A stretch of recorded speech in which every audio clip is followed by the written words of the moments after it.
All right, welcome back. We're talking about Deshaun Watson. It's the story that never goes away in Cleveland. They thought it was, but now it isn't. The NFLPA said they would not appeal, so they didn't. The NFL, however, said, yes, we will. And now it goes back to Roger Goodell, who's going to hand this off to someone he knows and trusts. So, Jeff, this is a complicated situation in that the Browns don't know what to do.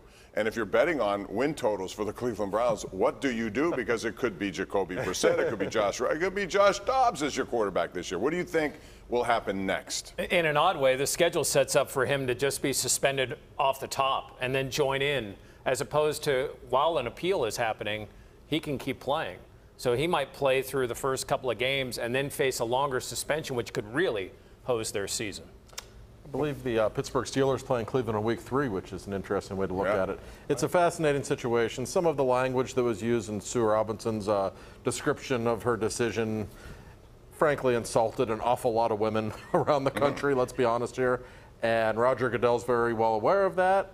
And I think he wants to punish this guy. And I almost think he wants to punish the Browns as much as he wants to punish Watson for giving him all the money that they did. You know that had to irk Goodell a little bit. And no matter how you feel about Watson and the Browns in this entire situation, it's just another reminder of the power Roger Goodell has. Okay, we'll agree to this objective judge to make a ruling. I don't like your ruling, so I'm Roger Goodell. Yeah, no, but the NFLPA agreed to that. They knew that it could go back to him on appeal. And it's amazing that what they let the league get away with. And that's why what's his name? DeMaurice Smith, the NFLPA president, should be fired or should have been fired. Or that guy is basically a lapdog for Roger Goodell and the union to continue to allow him to negotiate these things. The thing I will say about Deshaun, first of all, I think the Browns roster is so much better than other people think it is. And I think they're built around running the football and playing good defense. So I think if you got a guy like Jacoby Brissett, who's not great, but he can make enough throws,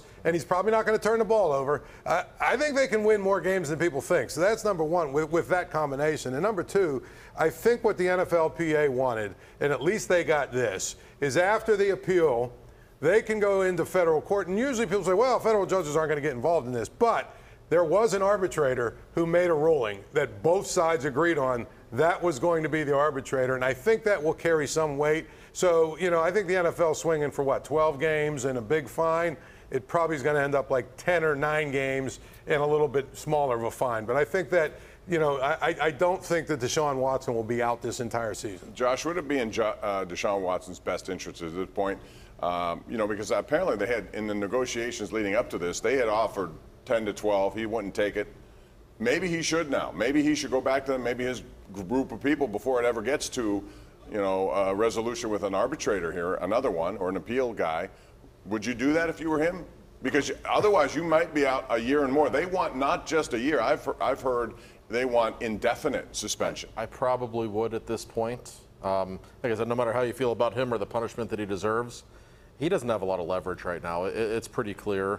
And like Paul said, the Browns are pretty good. They are. I mean, if he misses 10 games and they're 6-4, you put him in the lineup, they could be a scary good team. So he needs to see the big picture just in terms of wins and losses, perhaps. If he can play at some point this season, maybe they would have something there. And boy, what a story that would be. Yeah, Deshaun Watson's a better quarterback, but to Paul's point, they probably lost more games last year because for some reason they decided they were going to let Baker throw instead of letting him hand off. Like he wanted to prove that he was a better quarterback than he was, and they were the worst for it. And he was hurt. If I were the Watson team, here's what I would do. I would say, tell you what, we're going to give you 19 games more suspension. 17 that we already served last year. You can take my money from that was with pay. Yeah, but I'm saying you can fine me the $10 million, which you're taking away my money from last year. To take away the $10 million, I'll take 17 games, and then we'll go 2 more this year. That's 8. So you're going to get your $10 million fine because you're going to get almost 17 games from last year, and then you can tell people I suspended this guy for 25 games.